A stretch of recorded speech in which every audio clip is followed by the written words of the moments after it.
welcome to Sacred Justice, a podcast that features discourse rooted in the pursuit of justice as sacred practice. Our weekly discussions reflect on current events, art, media, theology, and how they intersect with the movements for freedom and liberation. We hope that through these conversations, we can foster inclusivity by expanding our learning opportunities. We hope to cultivate digital community beyond the confines of our campus. And we hope to reconnect the church's social and spiritual callings. Join us for the journey. Welcome back to Sacred Justice. It is August, and we're excited to be back with you. I am Mia McLean, and I'm here with Ben Boswell. DJ Hairless is back in the house. Oh my God. Ben, we've missed you on the podcast, but we gave you a little break, so you can do other things with your summer. I know you've been having these amazing episodes without me. I'm not even sure I'm necessary to this podcast.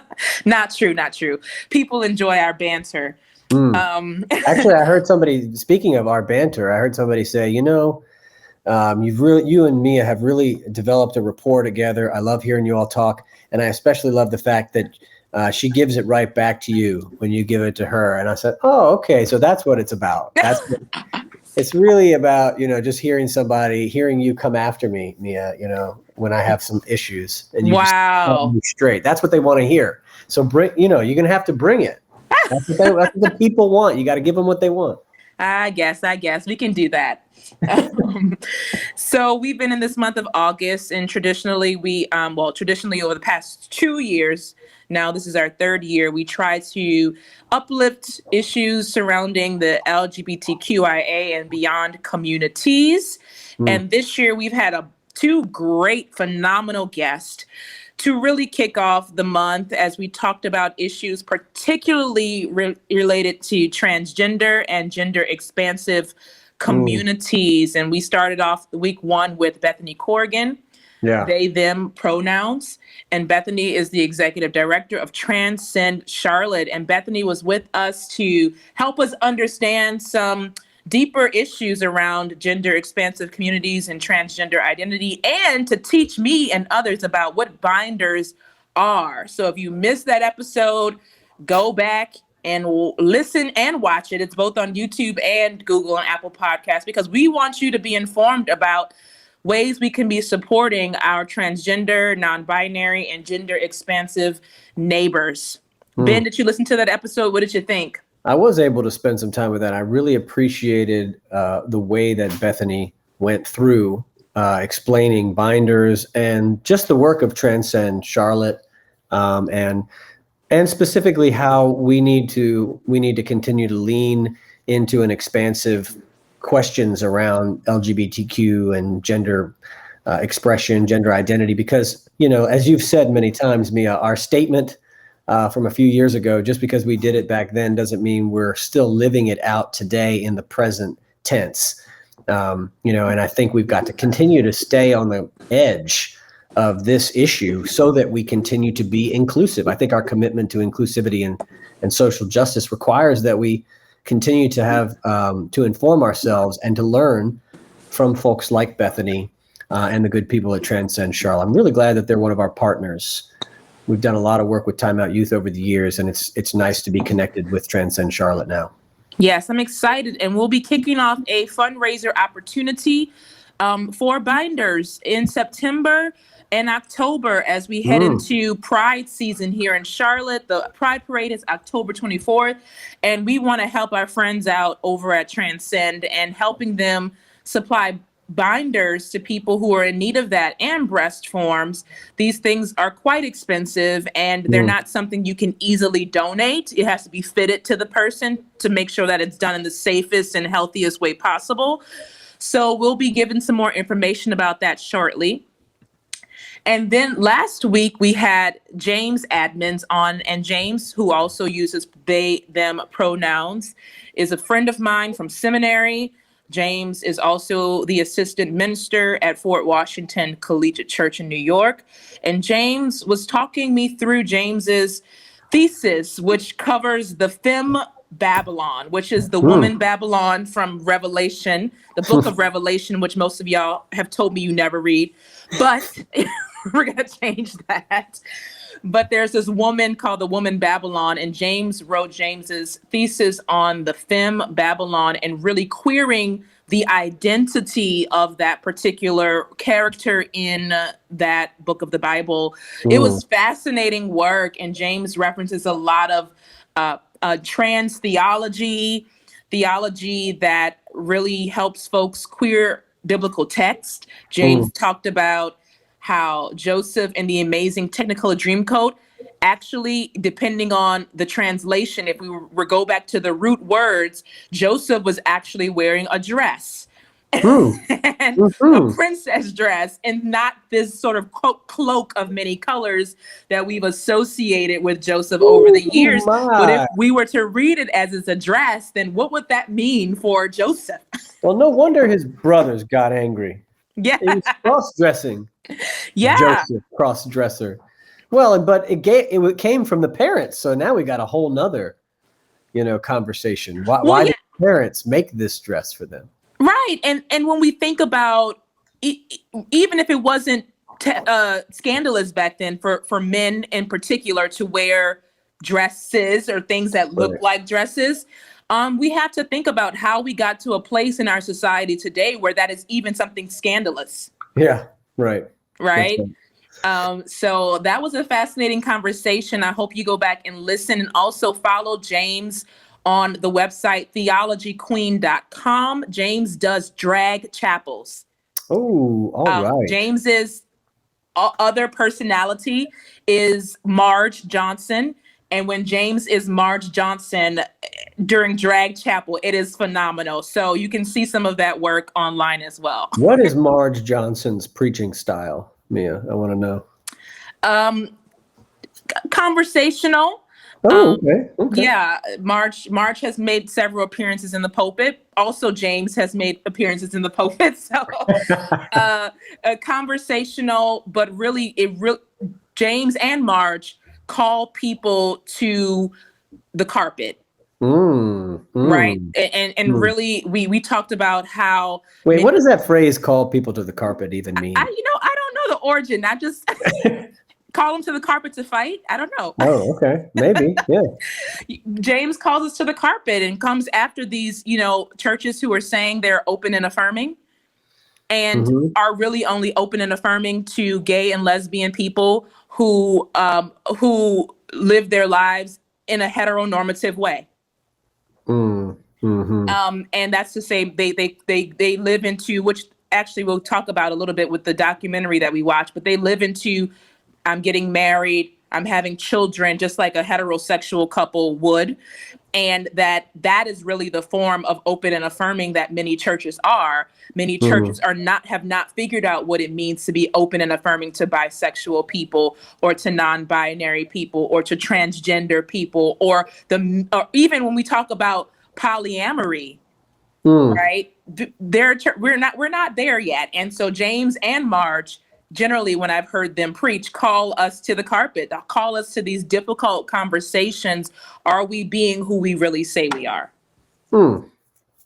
Wow, that's interesting, because we did talk a little bit about that in Talkback yesterday, and how for a lot of folks in the LGBTQ community, the way to find acceptance was to mirror heteronormative practices as a way to find acceptance, to find inclusion. Yeah, so it's interesting to hear James kind of going in a different direction there. Yeah. Yes. And so listen to that episode, because that thesis was phenomenal. I actually read it. So wow. My goodness. So that's what we've been talking about lately. But we're here today with a new episode, and we want to jump into some current events. There is so much happening in the world. So first, I just want to say, we are brainstorming to do what we can for Haiti. They experienced an earthquake last week, and it's just devastating. It's devastating, Ben. And my mother asked me recently on the phone a couple of times. She said, Mia, why does it feel like the same people get hit over and over again? Mm, hmm What's like, why is it always Haiti, or why is it always, Black people in this country? Why does it feel like the same people are mm. getting hit over and over again with devastation, whether that's police brutality or natural disasters, or even corrupt government systems, as we're seeing not only in Haiti with the president being assassinated, right? But Yep. what we're seeing right now in Afghanistan. Then I don't even know where to start. Wow. Well, I mean, all of those situations, if you kind of look at them just from the surface, to me, it's easy to kind of look and say, wow, something's really wrong with those places, or like the people there are cursed or something like that, right? It would be easy with just, kind of a naive understanding of history to just say, wow, why is it that Haiti always has earthquakes and then, coups and all these problems? And why is Afghanistan a place where it just seems like we can't figure out how to create a safe, country for the people who are living in it? What is it about these spaces? But to do so, to look at that way, is often to forget what has happened in history to lead us up to this point. We forget, for instance, all the ways in which foreign intervention in Haiti from colonization has led us to this point, right? Yeah. And the difference, for instance, between, say, the Dominican Republic and Haiti, which are on the same island. Yeah. Y'all, there's another country on that island that doesn't have the same problems. Yeah. They got problems too, but they don't have the same problems that Haiti has. How is that even possible? I'm talking like an artificial barrier down the middle that the colonists created, depending upon who was the colonizer. Yeah. That's ridiculous, right? And one of them, on one side, things are one way, and on the other side, things are another. In fact, some people, there's a whole report years ago about people who take boats from Haiti every day to go over and try to sell things in the Dominican Republic and that's the only way they can survive. Yeah. And the way that they're treated when they show up, and how many get to come off the boats and actually sell things, and the dynamic that's created there. That's how desperate the situation is. You get on a boat just to go like a mile across the border, just to be able to sell things in the marketplace. And so if we don't understand the history of colonization and the history of foreign involvement, not just colonization, but American foreign involvement, but other countries as well, into Haitian politics, whether it be in the Cold War or at some other time, we don't understand how a country gets itself into this situation, right? Foreign intervention almost always leads to corrupt governments. Yeah. Right. It's like somebody sides with the foreigners and the colonizers, and that group then gets power, and then the other groups are resentful, and so they create an environment where they assassinate the leaders. I mean, it never really helps for a foreign country to come in kind of paternalistically to try to either help out or just to try to stabilize a country's politics or economics. And so the reason Haiti is in the situation it is because of the long history of Western involvement in Haitian life and in Haitian politics. When the Haitians, Haiti is the only place on the planet, right, where enslaved folks fought a revolution for their own freedom and won, right? That's amazing. Yeah. But it is also part of the reason why Western powers look at it a particular way and will not allow it to gain the kind of power. So it's almost as if, there's this sense where you become the pariah to Western nations when you try to fight for your own freedom and your own autonomy and self-determination, which is really sad and depressing, I know. But that seems like and then you get hit with these economic and then political, and then now climate issues continue to fall on Haiti, as well as earthquakes. Yeah. It's I was trying to explain that a little bit to my mother, just trying to say, it's been since they won the revolution, that didn't mean that they were set up for success. Yeah. Right. The revolution almost, it took them, it was, when the French left, they left them with nothing. They left them to die. Right. Right. So they've been behind. It's been a constant battle to set themselves up for whatever success can look like. Right. Their entire existence with little help from, the people who created this situation. And so then you get hit with a natural disaster. And I was trying to compare it to New Orleans. In many ways, people used to call New Orleans an annex of the Caribbean, because our corrupt government system was very similar. And with Hurricane Katrina, we saw what it was like to be left for dead. And for the most part, eventually some government systems kicked in, some of them. Right. But Right. but you start to see how, these things, it wasn't just a natural disaster. People were impoverished before the disaster. Their infrastructure was falling apart before the disaster. So of course you get an earthquake, and much of the island cannot handle that. Mm-hmm. That's right. That's exactly right. Well, and I think, we don't really remember that the United States has intervened and occupied Haiti at different points throughout our history and their history. Yeah. There was a military occupation from 1915 to 1934, not that long ago. My grandmother's still living, so it would have been in her lifetime that Haiti was occupied by the United States. You may remember, Mia, there was a lot of political turmoil in Haiti in the 1990s and early 2000s. Yeah. When a particular, I can't remember, I think it was a Catholic priest that was elected the president. And then the military removed him from office, and he had to go into exile. I can't remember his name right off the top of my head, but and the United States had a role in that coup, and so it's hard, right? I mean, part of the problem for Haiti is that they're too close to the United States. Yeah. So they come on the radar of the U.S. a lot.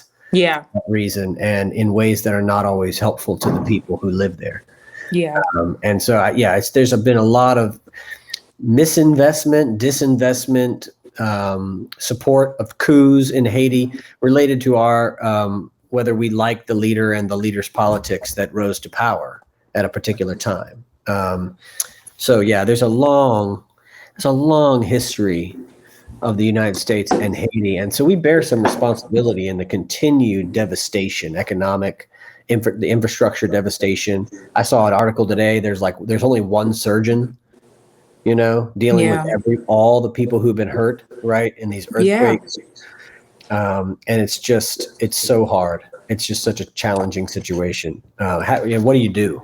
Right. It's hard to know to do. And also Haiti has had its own, colorism and classism issues. In New Orleans, we had a lot of Haitians. One of my best friends in school was, Haitian. Her parents were from Haiti.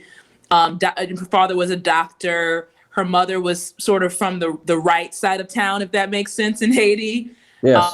And so there was always this conversation about, how is your family doing? Is your family okay? And she would go back to Haiti quite often to visit, grandparents or whoever, right? And when I asked her recently how her family was doing this week, she said, they're okay. But I get the sense that a lot of her family are in a part of the country that when these types of things happen, it's not always they're not always the greatest, the most greatly affected, if that makes sense, at least economically. That isn't, a natural disaster can come and wipe us all out. It doesn't matter how much money we have or don't have. Right. But there's a sense that, there's a strong tie to the United States. They have relatives in Florida, Louisiana. And so if something were to happen, if they needed to get on a flight to go somewhere, they probably could. A lot of them have dual citizenship. So there's categories of Haitian culture that sometimes get ignored when we just sort of view the country as, the poorest country. There's some stratosphere there. There's some hierarchy, Oh, for sure. Yeah. Well, we have a member, one of our members, Victoria Ugoian, who is a minister and a missionary. And she's been to Haiti many, many times doing relief work there, and is planning to go back, and also planning to do some work that we might be able to participate in as members, to build some boxes, care packages to send to Haiti, and also for us to maybe support her financially in her travels to go there and to try to work to help the people. So we'll keep you posted on all that as a church. That this is one way that we have been involved in Haiti. We've supported her before in trips she's made in the past. And Victoria is an amazing person. She doesn't go to Haiti with a top-down approach, but works with their own people on the ground to find out ways that she can make a difference. So you can hear more from us about that in the future. Yes.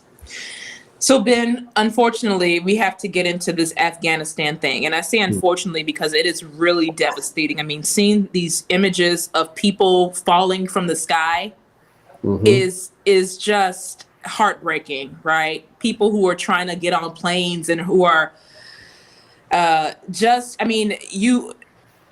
this poem by Warson Shire that talks about home, and she says, no one leaves home unless home is the mouth of a shark.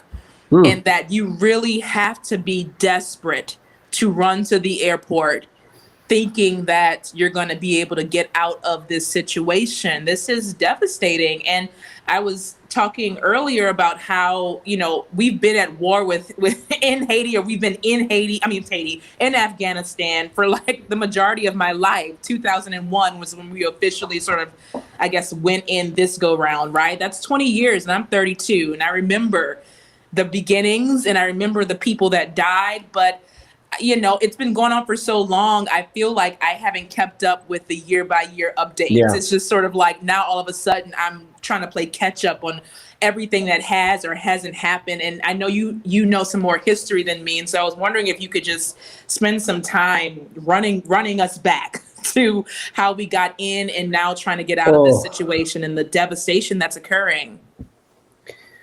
Yeah, I mean, I'll tell you an image that really just struck me today is to seeing people trying to jump on the wheels of the United States last C-130 that was leaving the airport, and like literally hanging onto the side of the plane as it was lifting off because they're so desperate to get out of the country.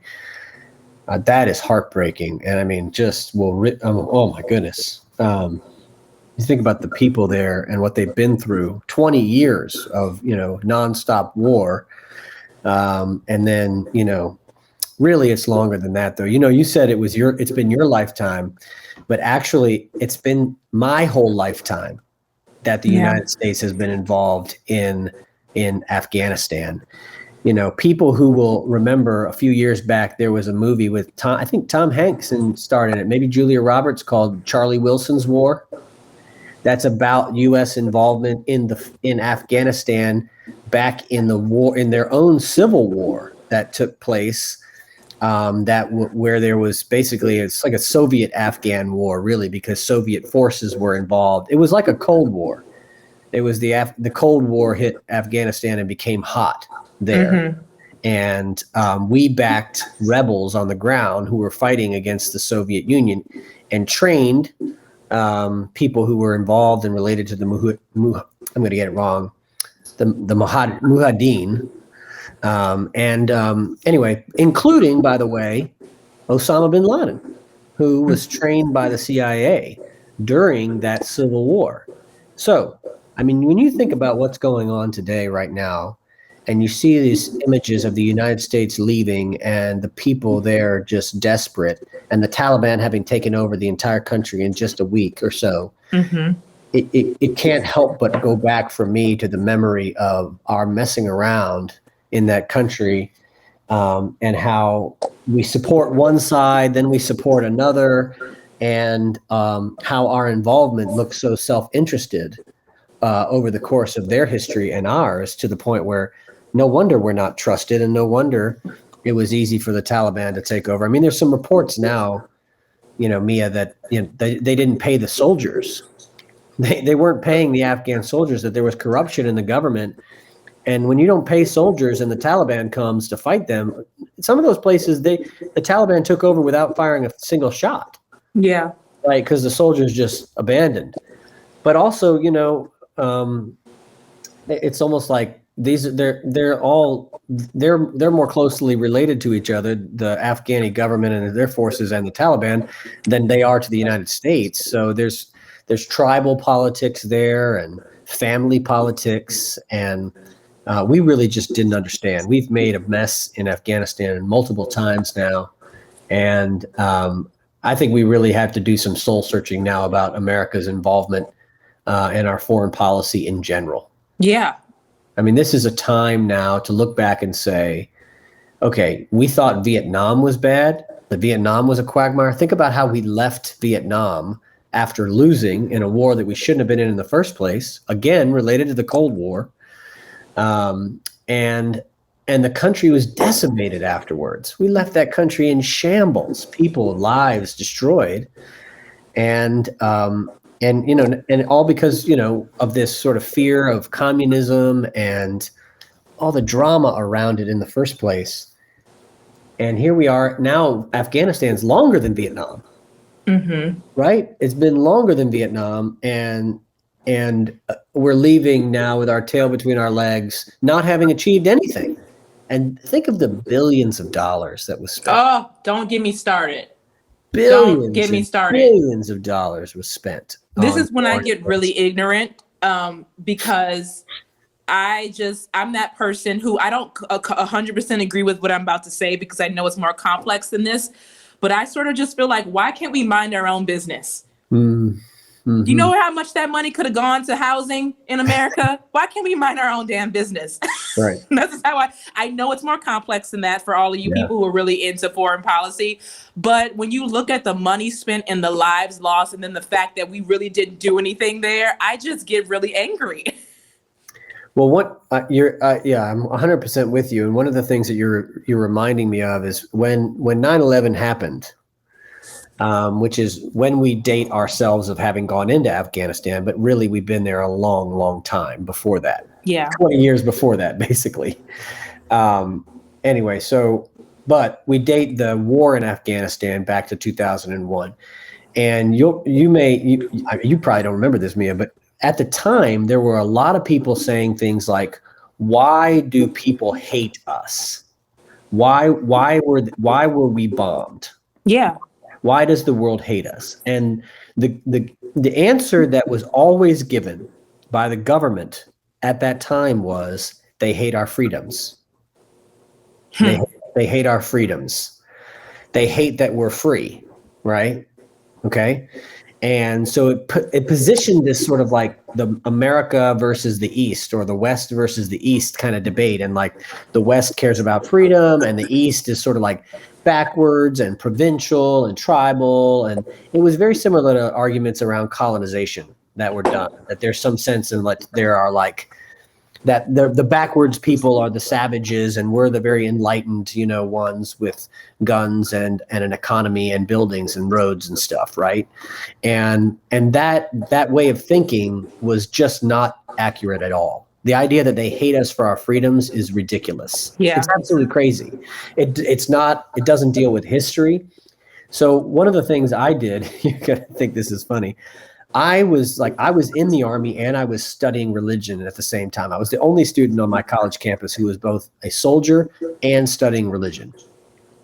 So I wanted to know, like, okay, well, what's the enemy saying as to why? So I went and read Osama bin Laden's list of demands of what was the reasons. There's a whole thing, you can read it. Mm-hmm. And he just traces the history of American involvement in the Middle East, and the destruction of holy sites, and the occupation of holy spaces, and the messing with governments and coups, not least of which Iran in the 40s and 50s. But then the bringing and the creation of Israel, and the blind support of Israel over and against all other nations.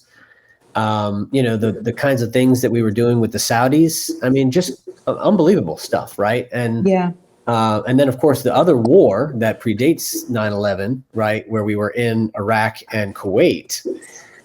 People forget, like, that has an impact on how people think about us. And we always think, oh, well, we're greeted as liberators. Well, not necessarily. That's the propaganda that we get through the TV. The people on the ground have different feelings about it. So, there's this long litany of abuses. And so it's like, oh, no, they hate our freedoms. That's not right. And that's a naive and basically jingoistic view of why people would want to. No, the reason they hate us is all we've done is involve ourselves in their lives for our own benefit and then leave whenever we want to. We go when we want, we do what we want, we leave when we want, and they have to pick up all the pieces. Yeah. Right? Our involvement in the second Iraq war led to the creation of ISIL, right? And to the Syrian refugee crisis. We did that. That happened because of us. Yeah. So this idea that our involvement is what makes the world better or is necessary to achieve some sort of grand, long political end, I think is really now needs to come under a new level of scrutiny, right? What are the outcomes of this engagement? What are the costs we're prepared to pay? Why did we stay 20 years? I mean, these, it's really it is a sad moment for American foreign policy, and it's unfortunate. I'll just say that lastly, I'll turn it back to you, but it's unfortunate that a lot of this is going to fall on Biden's shoulders when in reality, it's been every American president, right, since Ronald Reagan that has gotten us involved in this mess. Yeah. So let's not put it all on Biden's shoulders. The American militarism people, is bipartisan. Capitalism, militarism, colonization. I mean, people try to make it seem like Republicans are like the proponent, but this country has been militaristic for many presidents, Republican and Democrat. Yeah. So, Exactly. Yeah, it's sad. It's a sad moment. But it's really time to take stock. Yeah. We're coming up on the 20th anniversary of 9/11. I know. This is another moment, right, where we can look and say, we went to these countries for revenge. We went there for revenge, right? Yeah. We did not find Osama bin Laden in Afghanistan or Iraq. He was already gone, right? And so were his people. It's like we went there and we've destroyed countries to find one person. Yeah.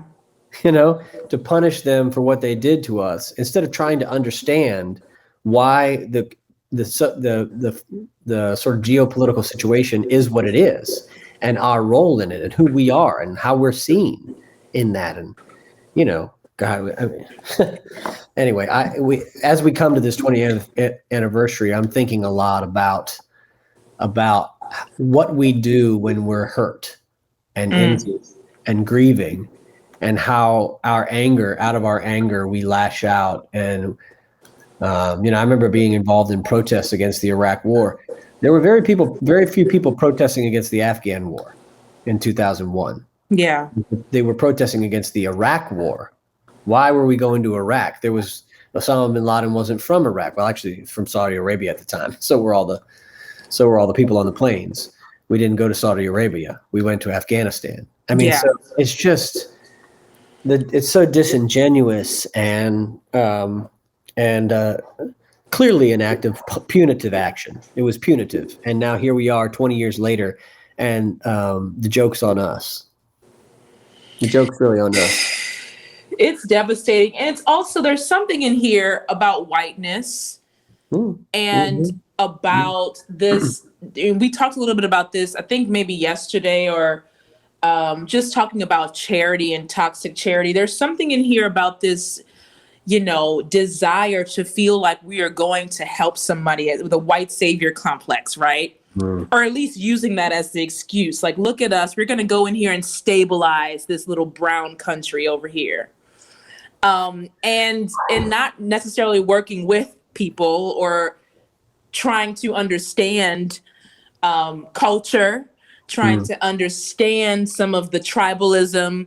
Nope, I'm just going to go over here and help these poor people over here, but not like really help them. We have to help them so that it feeds our ego. And I feel like so much of what we've done as a country, as an empire, is about ego. feeding the American ego, and how extremely unhealthy it is. And also, when you look at the state of our country and how, I mean, buildings are falling to the ground. Like, how dare we go over somewhere else we deem a third world country, and we literally had 100 people lose their lives because of poor infrastructure. Right. You Right. know? Yeah. It's hypocritical, right? Yes. Yeah. Yes. Yeah. It is. It is. And we need a shift in that. We really need a shift in maybe this 20-year quagmire will change the average American's view on war. You know, it's interesting that there are people that are anti-war and for change in American foreign policy on both sides of the aisle. They're not a large group on either side, but it is bipartisan that people are anti-war, because for the very reason, if you're a fiscal conservative, you don't want war. Good gracious. Yeah. The waste of money, right? Yeah. It's worse. We spent more in Afghanistan than on any government program in history. I mean, there's no government, all that pork barrel, whatever, government programs. We're wasting all this money on something that's not really making a difference. Well, how about the war in Afghanistan? Yeah. But the patriotism and the nationalism associated with it, and the Defense Department budget, it's like for whatever reason, because of our nationalism, I guess, we just feel like we can spend unlimited amounts of money on messing up the world. And yet we don't, for some reason, we have to fight over $1 trillion for infrastructure. It's interesting that those things are happening at the same time. Yeah. Yeah. Oh, well,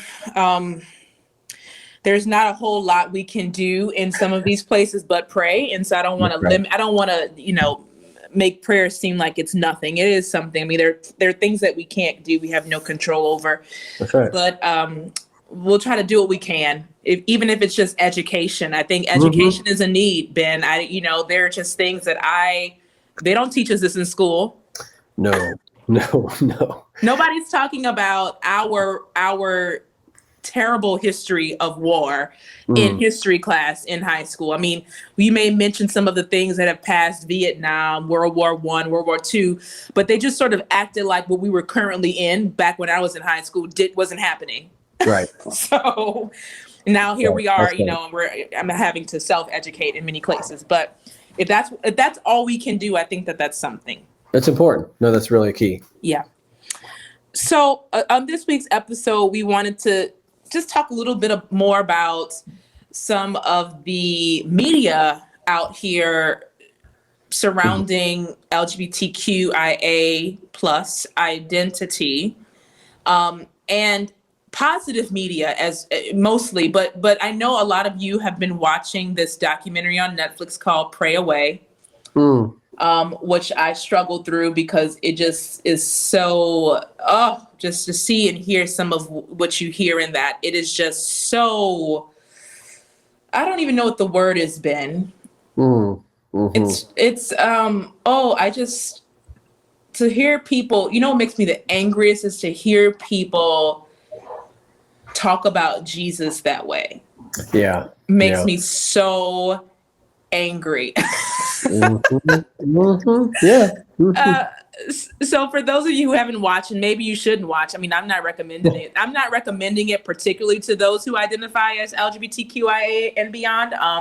Just like I didn't watch some of the, what's the name of that thing you just said? When They See Us. I didn't watch When They See Us. I have not watched some of the harder documentaries around Blackness in this country.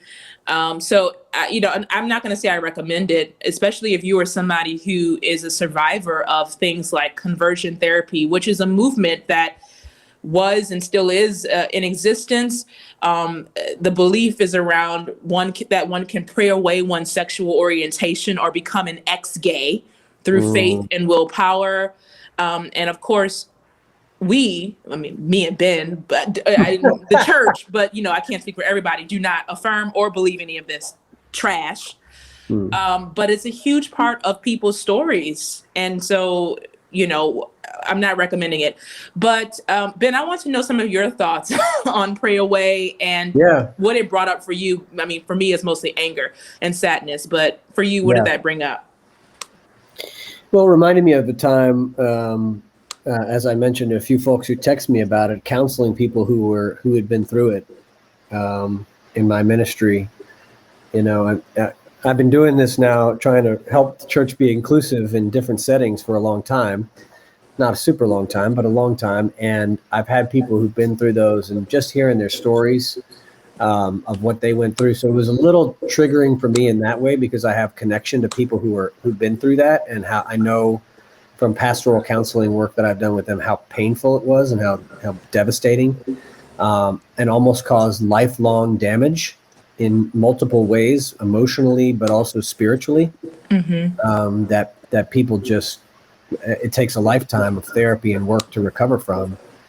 And I think the thing about the documentary, it was really powerful. It reminded me of the one Jesus Camp that came out a few years ago, that really just showed camps indoctrinating children in a very, what I would consider fascist form of Christianity, that was happening all over the country in different places. And that one made me sad too. It just made me furious about what was taking place. And this one also did the same thing. And just because it was just real life, they just showed real people trying to pray this away. And I think, you can't pray away someone's orientation or identity, and there's just a deeply toxic, not only misinformed view of Scripture, but a deeply toxic version of Christianity that's at the heart of this.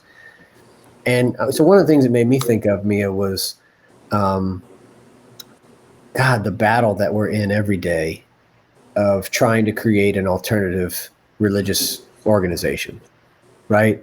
Yeah. I think about that now when I hear about the abuse scandal in the Catholic Church and the Baptist Church, and then when I hear about all the horrific things that ministers have said and done.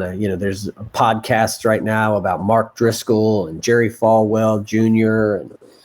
and the Catholic abuse scandal, and all of that lands on the church. All of it. Every time it makes another crack in the foundation of trust that people had in religious organizations and institutions, and rightly so.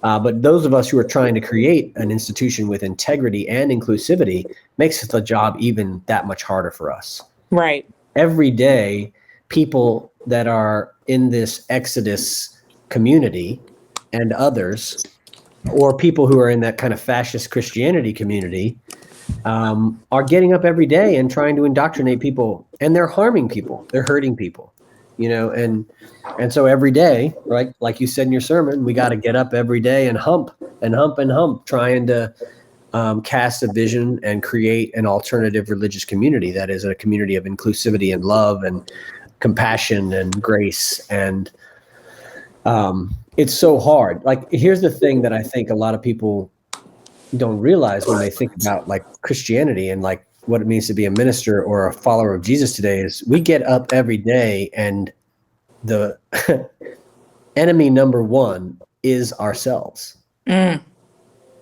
Right? Yeah. The most powerful force in the world that is anti-Jesus is Christians in America. Right? The most powerful force that is anti-Christ, that is anti-God, that is anti-love and peace and justice, and is Christians. So what does it mean to, and that's why the church is dying. I mean, really, that is the real reason the church is dying. We've betrayed our witness. We have become corrupt. We've become money hungry. We've focused on all the wrong things. And now we're at our moment of reckoning, and every day, like, we're trying to create the alternative to the very thing that is hurting the world, which is our own thing. So it makes it very challenging. I mean, yeah. Really, how do you fight against yourself, right? How do you cast a vision for something greater to the very people that claim to profess the same thing you do? Yeah. I don't get anxious about Hindus or Jewish community folks in Jewish community, Islam. I don't get anxious about any of those other religions, and I have a very expansive view on, interfaith relations and that kind of thing.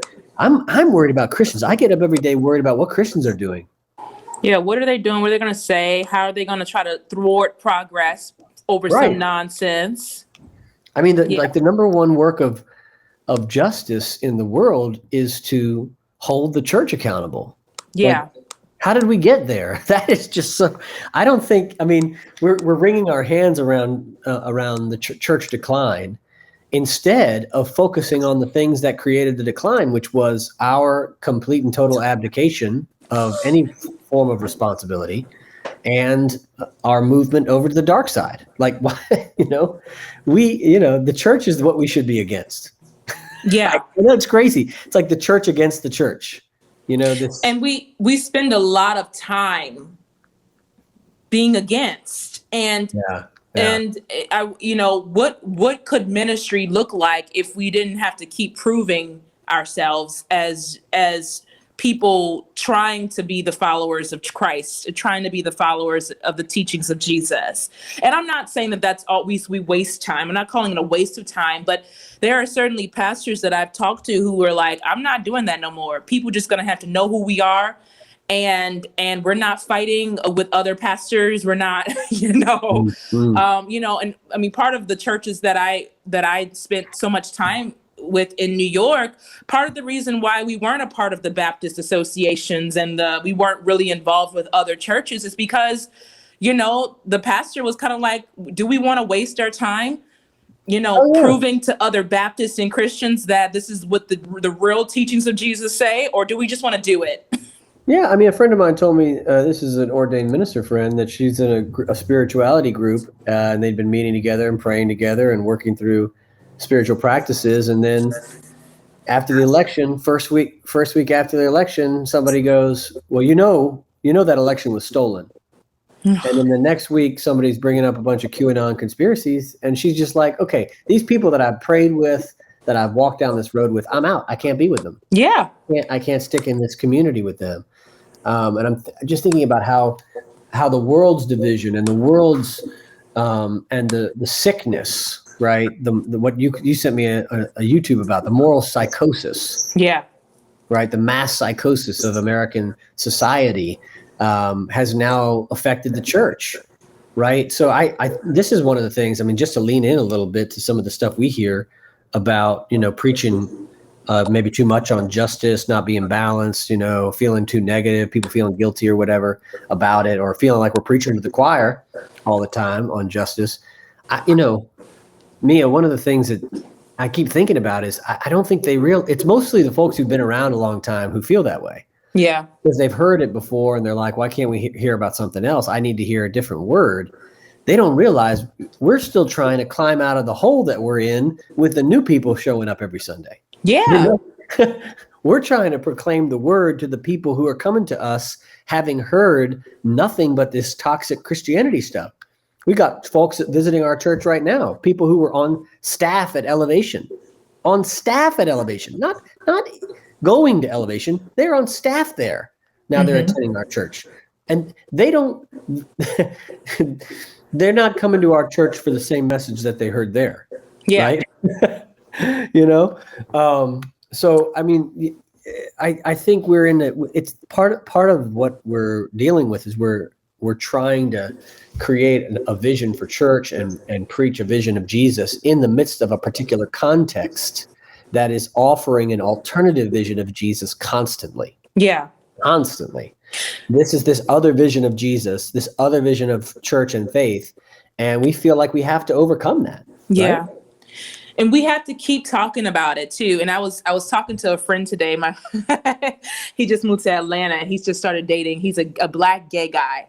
Mm-hmm. And he said he went on this date with this gay pastor who basically told him that he's tired of these affirming churches that lead with sexuality. Everything is about them being affirming. They have to make a sign about it, blah, blah, blah. And I told my friend, I said, run for the hills, get away from him. But because it's quiet as it's kept, this man does not work at an affirming church. I don't think, not truly affirming. They may know he's gay, but it's not truly affirming. And so Gary, my friend, was asking me about what I thought about this and if he should go on a second date. right? And I was like, hell no, get away.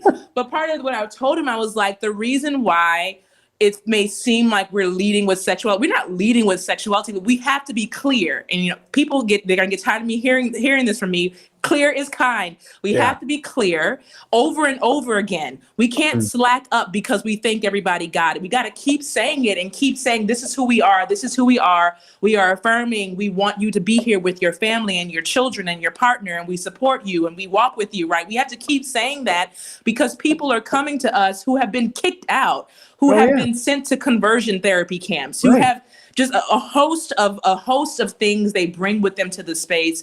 And we have to constantly be teaching and reteaching and reteaching. And, it's kind of timely because I just had this conversation with one of my mentors on Saturday about how he was able to organize in his church by teaching and how you have to keep doing it over and over again. There are going to be people in the church who say things like, we've heard this from you already. But, he goes, it's never the same conversation because it's different people. It's different interlocutors. And you just got to keep having it over and over again. And yeah, you may get tired of it. You go somewhere else for a month and come back, right? Like we have to keep doing this work because you'll see the stories come out from like the people in this documentary and other documentaries that have talked about similar things. And we have to be as clear and as consistent as possible. Yeah. Well, I've heard some things about some of the other churches in our area. It doesn't, when you look at their website, is it clear, right? Like you've said before, we've talked about that on this podcast. Yeah. And some people will say, why do you have to put the banners out front? Why do you have to? Well, because it's not clear. And people who have been through trauma will not come somewhere where it's don't ask, don't tell. Yeah. Or where it's not sure. Or where we say you're affirming, but you really can't be in leadership. You really can't be on staff. You really can't be a deacon just because of your sexuality. Or we just don't really want to talk about it. Don't flaunt it. Don't make a big deal out of it. Right. And so I think there's people who've been harmed aren't coming to a place of where there's no clarity. It's like this. It's the same as somebody who wants to bring their child to a church, but their child was harmed at a previous church. Okay. Yeah. They're not coming unless you have a child protection policy that is serious. Right. Yeah. And they want to know, they want it to be very clear who's in the room, what can they do, what can they not do. Why? Because they were victims of abuse. We have millions and millions and millions of Americans walking around who are victims of abuse, some of whom know it, some of whom don't know it. And the abuse was their church that abused them. And then they're showing up with us. And if we're just like, well, sometimes we talk about it. We have this statement from the 90s, and we have some leaders in our church and but we're not like out in front about it. We don't want to be like really loud about it. Like, what is that saying? What does that mean? It's almost like also like why, if there's not real clear guidelines about who reports to who, and you have HR policies, that people on staff get hurt, right? When there's an environment that there's not a policy, it creates a culture where a policy should be, right? The culture will happen regardless if there's no policy. And so a toxic culture can be created that we don't even see inside, because we did not have a clearly defined policy that helps shape and show the world who we are and what we're about. That's what our marketing campaign was all about, trying to make sure the world a bold expression of our inclusivity, and we knew we had to be bold. We knew we had to be aggressive with it and intentional about it, because people didn't know who we were. They didn't know anymore, and they didn't know if we were safe like they once did. Yeah. What do we find? Like 120,000 people move to Charlotte a year, or something crazy. That's not the Delta, but that's like total. And those people have no context. They're not lifelong Charlotteans. They weren't raised here. They don't know our history. They don't know our civil rights work. We have to stay on it, because they don't remember all that. They're not going to sit down and read our church history before they come to our church. You know, we have to keep staying and not to mention, if we just rest on our laurels, we're not actually going to continue to be just. That's right. We're And going to I've seen a be, lot of churches get stagnant, whew, churches I grew up in who were at the forefront in the 90s and then just stayed in the 90s. And now we're in 2021 and they're still in the 90s. right, right, So, exactly. yeah. We got to keep working, keep pressing, keep humping, as somebody said in a sermon, as a prophet. Yes. And Yeah, hump and hump hard. hump and hump hard until make sure so you can say you did everything you could, right, That's Mia? right. That's right. So lastly, Ben, what are some alternatives to pray away? Oh man. We got to give the people something that's not just going to make them want to claw their eyes out. Well, they should definitely have watched Pose, right? Like if they're watching Pray Away, they should have watched Pose. The other thing is, I think what media is doing now is normalizing in television shows that are not all just about LGBTQ. Yes, I was going to say that, like Schitt's Yeah. Creek. Like Schitt's Creek or Dear White People, Yeah. or Billions, which Yes. had a non-binary character, right? One of the Yes. few non-binary characters on ever in a TV series, especially as a lead character. And I'm thinking about Euphoria, and even Empire had some, right? Yeah, that's right. Yeah. So shows that aren't about that, but you can see images that are starting to appear. And then there's also that documentary Disclosure. And I I love just that love documentary. hearing about people's journeys. What's her name? What's Electra Abundance's real name? Dominique Jackson. Yes. I love hearing her story. And I think she's in another documentary as well where she talks about her life journey. There's also a Black trans woman actress who I never knew was trans until I think she's in Disclosure as well. I never knew. And I had seen this woman in movies. And she talks about how she had to keep it quiet, but she was able to effectively pass back in the 70s and 80s and 90s. And now she's like out and doing interviews. And so there is joy out here. And just like there are people around me, and including myself sometimes, who we say, we're tired of these slave movies as Black people. I'm sure there's people in Exodus is a kind of slavery, isn't it? Right? Yes, there's people in the LGBTQIA community who's like, we're tired of these movies about like us dying, us dealing with abuse in our families. Is there a space for joy? And so if you have any recommendations, do share them with us so we can continue to share with listeners things that are joyful, things that bring you hope and that make you laugh, so that it's not just one side of the story. We need both. I mean, I think Pray Away could have used some stories of people who, more stories of people who escaped and then are doing the work of trying to end that reparative therapy, right? Yeah. It could have used more of a movement around that. It could have used more showing more churches who are inclusive and had a ministry of inclusivity, right? That are the alternative to Pray Away. Yeah. That would have been a beautiful sign of hope in the world, right? But I'm not saying it's not to say that we don't need a movie like Pray Away. We do. We need a Jesus Camp too, and we do need Underground Railroad, and we need all that stuff. But we need both the pain and the joy. We need the pain. We need the pain and oppression, and we need to show the struggle, and then we need to show the other side of the struggle, or joy in the struggle. One of the two, right? And I don't think they did all of that. Maybe they didn't feel like they could in one movie, but that's part of our work, is to make sure we're lifting up both sides of that. Yes, indeed. Well, this wraps up our episode for this week. I hope that you all enjoyed at least some of it, and the other parts that were difficult. I hope that we can sit together with that and to just think and reflect on the conditions of this world.